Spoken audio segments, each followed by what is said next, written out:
Página de abertura. Do livro Fonte Viva, psicografado por Francisco Cândido Xavier, pelo Espírito Emmanuel. Título da mensagem: Quem serve, prossegue. O Filho do Homem não veio para ser servido, mas para servir. Jesus, Marcos 10:45. A natureza em toda parte é um laboratório divino que elege o espírito de serviço por processo normal de evolução. Os olhos atilados observam a cooperação e o auxílio nas mais comezinhas manifestações dos reinos inferiores. A cova serve à semente. A semente enriquecerá o homem. O vento ajuda as flores, permutando-lhes os princípios de vida. As flores produzirão frutos abençoados. Os rios confiam-se ao mar. O mar faz a nuvem fecundante. Por manter a vida humana no estágio em que se encontra, milhares de animais morrem na terra, de hora a hora, dando carne e sangue a benefício dos homens. Infere-se de semelhante luta que o serviço é o preço da caminhada libertadora ou santificante. A pessoa que se habitua a ser invariavelmente servida em todas as situações não sabe agir sozinha em situação alguma. A criatura que serve pelo prazer de ser útil progride sempre e encontra 1000 recursos dentro de si mesma na solução de todos os problemas. A primeira cristaliza-se, a segunda desenvolve-se. Quem reclama excessivamente dos outros por não estimar a movimentação própria na satisfação de necessidades comuns, acaba por escravizar-se aos servidores, estragando o dia quando não encontra alguém que lhe ponha à mesa. Quem aprende a servir, contudo, sabe reduzir todos os embaraços da senda, descobrindo trilhos novos. Aprendiz do Evangelho, que não improvisa a alegria de auxiliar os semelhantes, permanece muito longe do verdadeiro discipulado, porquanto, companheiro fiel da Boa Nova, está informado de que Jesus veio para servir e desvela-se a benefício de todos até ao fim da luta. Se há mais alegria em dar que em receber, há mais felicidade em servir que em ser servido. Quem serve, prossegue. Emmanuel. E agora, a palestra. Bem, saudações a todos. Vamos a mais uma palestra transmitida aqui pelo YouTube da nossa Casa Espírita, Grupo Espírita Francisco de Assis. É mais um prazer participar, mais uma vez, dessa atividade. Bem, hoje nós vamos falar sobre três perguntas do Livro dos Espíritos, as perguntas 43, 44 e 45, que tratam basicamente da formação dos seres vivos. Esse é um tema, digamos assim, muito específico e, ao mesmo tempo, com algumas controvérsias. A gente vai tentar tratar um pouquinho dessas controvérsias sem nenhuma pretensão de ter alguma mediação que resolva-as, porque elas são complexas mesmo. Então, esse tópico ele trata da questão da formação dos seres vivos da Terra.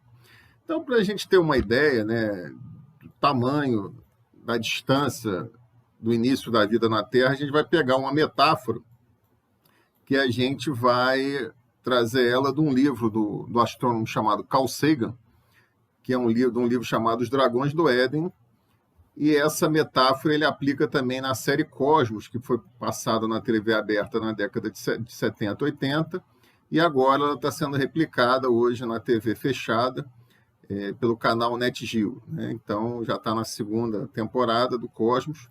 Eles sempre mostram o que a gente chama de calendário cósmico, né? Que é uma criação do Sagan, de tal forma que o Big Bang, ou seja, o que os cientistas entendem como momento da criação ou da grande expansão do universo, seja o primeiro dia de janeiro, e a data que a gente está hoje seja o dia 31 de dezembro, ou seja, ele coloca a história do universo dentro de um ano, para que a gente tenha a ideia, mais ou menos, do tamanho da dimensão temporal do que é a história do universo, até de forma, digamos assim, comparada. Então, por exemplo, usando essa metáfora do calendário cósmico, no qual o Big Bang é no dia 1º de janeiro, nós temos que a vida no planeta Terra ela vem surgir apenas em 30 de setembro. Em 30 de setembro que começa a ter os primeiros rudimentos de vida no nosso planeta.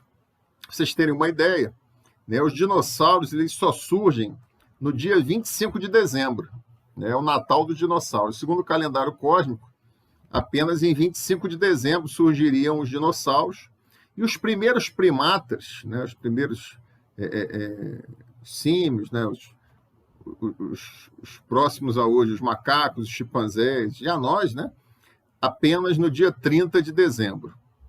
E o Homo sapiens, como a gente o conhece hoje, apenas às 23 horas e 50 minutos do dia 31 de dezembro. Ou seja, o ser humano, da forma que ele é, a civilização, ele surge muito recentemente na história do universo, né, tomando essa base do calendário cósmico.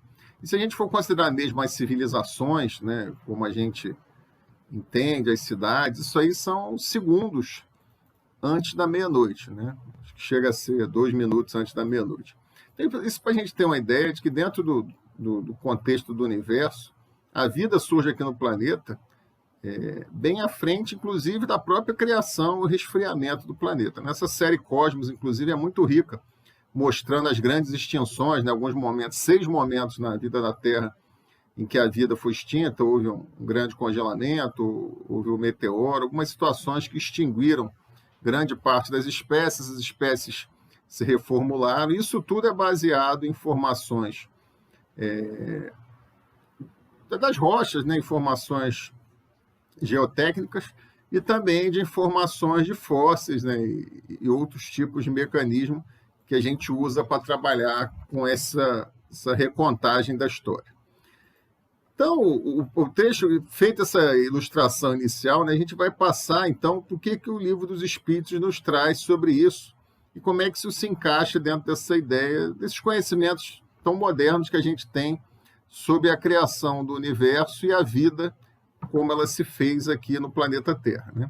Então, segundo o Livro dos Espíritos, a Terra ela continha no início os germes da vida. E aí a gente precisa fazer inicialmente uma tradução desse trecho para tentar entender o que ele queria dizer com no início a Terra continha os germes.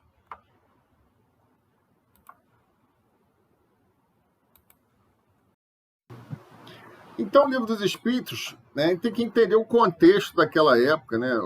Era uma época muito próxima ao surgimento do Darwin, que trouxe o livro A Origem das Espécies. O Darwin pegou um navio, né, chamado Beagle e viajou por vários lugares, inclusive aqui pela América do Sul, estudando as espécies, e a partir dali ele formulou uma teoria. E ele só vem trazer esse livro bem depois. Ele tem medo de ser perseguido, porque o livro mexia com alguns cânones centrais da Igreja Católica. Até hoje, a gente vai falar sobre isso, esse livro é objeto de grande polêmica. E, ao mesmo tempo, se tinha as ideias de Pasteur também, que começou a estudar os micróbios, né? Pasteur também, que deu aula para Oswaldo Cruz, que depois veio para cá e trouxe a questão das vacinas, né? E, então, a ideia de ter germes da vida era uma ideia que tinha naquela época. A gente ainda não tinha muitos conceitos de micróbio, de vírus, né, essas coisas, de átomo, né, de DNA, isso não tinha ainda. Mas a gente pode fazer uma interpretação hoje, nos dias de hoje, que quando os espíritos falam que a Terra continha os germes, isso está bem sintonizado com a interpretação hoje de como surge a vida no planeta Terra, esse germe era o DNA. A gente acredita, pelo que se tem hoje dos estudos, que em algum momento aqueles elementos, né, carbono e alguns outros elementos, formaram um tipo de elemento orgânico. Esse elemento orgânico foi se complexificando, foi se tornando, com o passar do tempo, mais complexos, formas de vidas mais complexas, no que a gente chama de evolução, né? E a teoria do Darwin é bem clara nisso. Ele fala numa ideia de seleção natural, ou seja, que a gente vai se adaptando e sobrevivendo, e as espécies vão se aprimorando desse processo, que até chegar onde nós estamos hoje, como a chamada raça humana, o Homo sapiens. Então, na verdade, não existia uma miniatura de cada espécie, né, guardada, pronta para aflorar, até porque as espécies, né, quando a gente fala espécie, gênero, né, esses conceitos biológicos, são conceitos dinâmicos, né? Uma grande parte das espécies já foi extinta, né? Não estou falando só de dinossauros, não, há pouco tempo, há 10 mil anos, há 15 mil anos. Né? A volatilidade das espécies, uma alteração climática, uma alteração de relevo, um novo predador é o suficiente para que aquela espécie ela venha a decair, uma se sobrepõe à outra. Nós mesmos, seres humanos, né, disputamos em algum momento espaço com o homem de Neandertal aqui, né? Parte de nós tem alguns genes desse homem de Neandertal, então tem uma suposição de que houve algum tipo de hibridismo também, de junção dessas duas raças. Então, na verdade, a gente dizer que teria uma semente essas espécies contraria toda essa ideia da evolução. O que se tem, na verdade, é um processo de transmutação, de evolução desse DNA para se chegar onde a gente chegou hoje. Né? E esses elementos orgânicos que o Livro dos Espíritos fala também, que estavam presentes também no planeta, o carbono. Né? O carbono está presente no universo, é um dos elementos da tabela periódica, e ele ajuda a compor também a formação da vida. Na verdade, né, a gente fica muito preocupado com a vida feita por carbono, né? Mas essa vida pode ocorrer por outros elementos também. A gente não sabe a diversidade com que a vida se faz. No nosso planeta mesmo, a quantidade de espécies que nós temos, as condições adversas que algumas espécies se desenvolvem, mostram como a vida é um elemento persistente e ela se faz acontecer nas condições até de maior dificuldade. Então, a gente tem, até parafraseando a frase do Cosmo, né, que galáxias fazem estrelas, estrelas fazem mundos, e mundos podem fazer a vida. Então, nós viemos de uma grande trajetória nesse calendário cósmico, que começa com a criação do universo, por meio do Big Bang, e nós vamos pela criação das galáxias, a criação do mundo, e o nosso mundo, lá no dia 30 de setembro do calendário cósmico, ele passa a ser a fonte desse fenômeno que a gente chama de vida.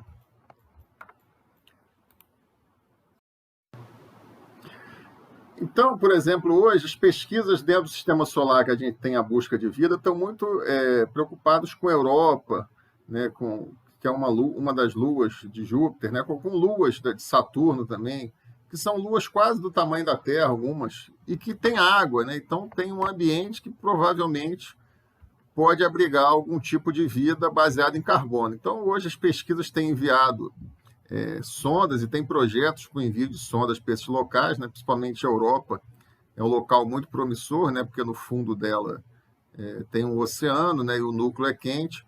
Então existem várias discussões nesse sentido, né? Sobre a busca da vida. E esse é um dos grandes desafios da humanidade, né? E o Espiritismo ele vem elucidar isso, trazendo essa ideia de um contexto da obra da criação, um contexto de Deus criando os vários planetas, o universo, mas não criando com passe de mágica, né, com as suas vastas mãos abanando, e sim criando por meio de um processo que vai ocorrendo naturalmente, de crescimento, né, sem mágicas. Né?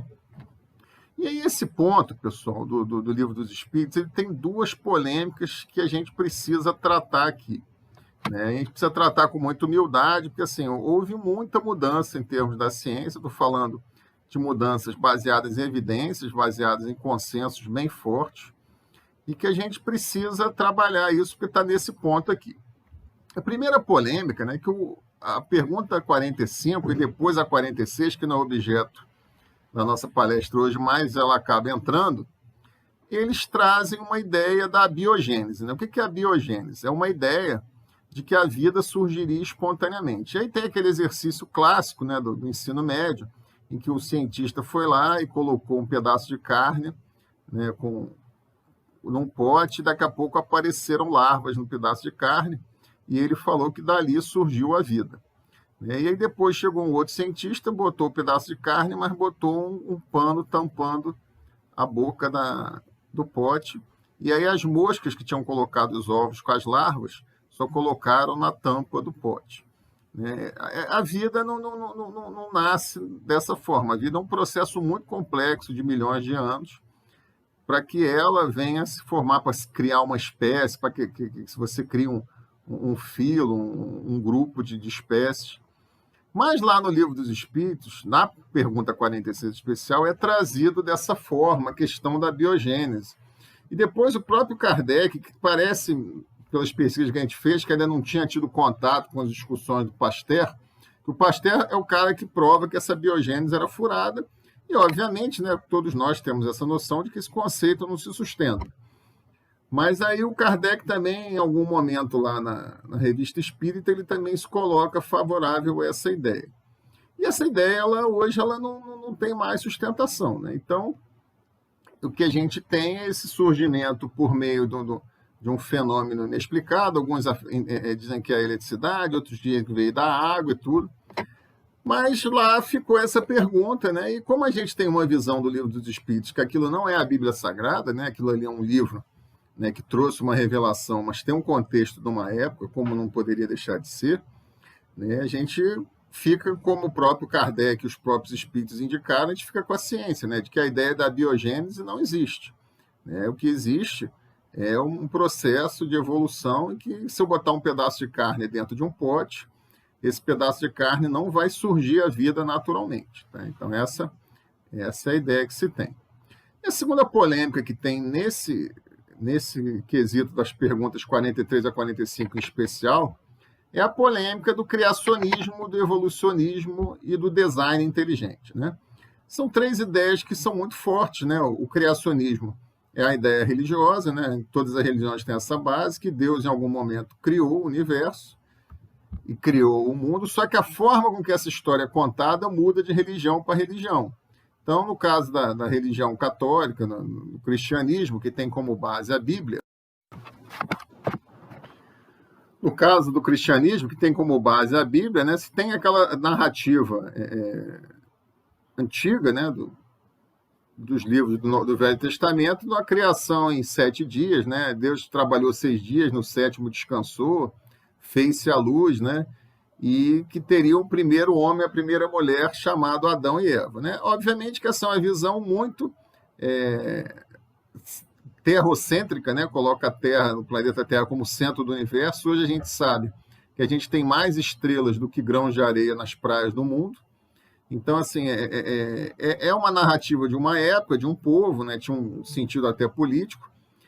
E o Kardec, no livro A Gênese, coloca isso tudo, que isso não tem sentido. Ele se alia à ciência no sentido do que se tinha à época, de como surge a vida e de como surge o universo. Mas o fato é que esse criacionismo, existe uma pressão para que ele seja ensinado na escola, que o evolucionismo de Darwin não seja ensinado na escola. O próprio Darwin, como eu falei para vocês, ele atrasou o livro alguns anos porque ele tinha medo de ser perseguido. E o Darwin era um cara que tinha uma situação boa, ele era bem quisto ali na Inglaterra, ele teve no Brasil, inclusive, o Darwin, né, tem uma narrativa, ele teve na Bahia na época. Então existe uma polêmica hoje no mundo, né, de não se ensinar o evolucionismo de Darwin, ou seja, não se ensinar a ciência. A escola é o local de se ensinar a ciência, né, preso à letra da Bíblia. Existem relatos na internet de quando dá a disciplina na escola de biologia que trata de dinossauros, o menino botar na prova que dinossauros não existem, leia a Bíblia. Então existe uma negação do dinossauro, da evolução, porque isso contraria uma letra sagrada, né? Isso é muito diferente do que a gente entende no Espiritismo, do que a gente estuda e do que a gente pratica.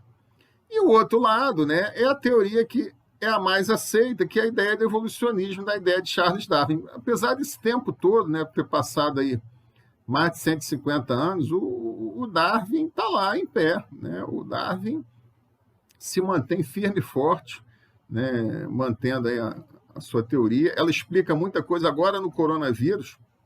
Muitas dessas discussões, a mutação do vírus, isso é a teoria do Darwin, né? Toda a discussão que tem de espécies, de tipos de espécies, extinção e tudo, parte da ideia do Darwin, e também a ideia que a gente tem depois associada, que vem do Mendel, que era um padre que estudava as ervilhas, né? Que vem depois a ideia da genética, e mais à frente a do DNA, que hoje nos serve para tudo, desde a gente pegar esse vírus que está aí, de descobrir como é que é o genoma dele para ajudar no seu combate, como descobrir a paternidade de uma pessoa. Então, todos esses avanços, né, biológicos trouxeram muitas mudanças, e eles são ratificados tempos a tempos. Então, a escola se detém a ensinar isso, e as religiões que ensinem o criacionismo.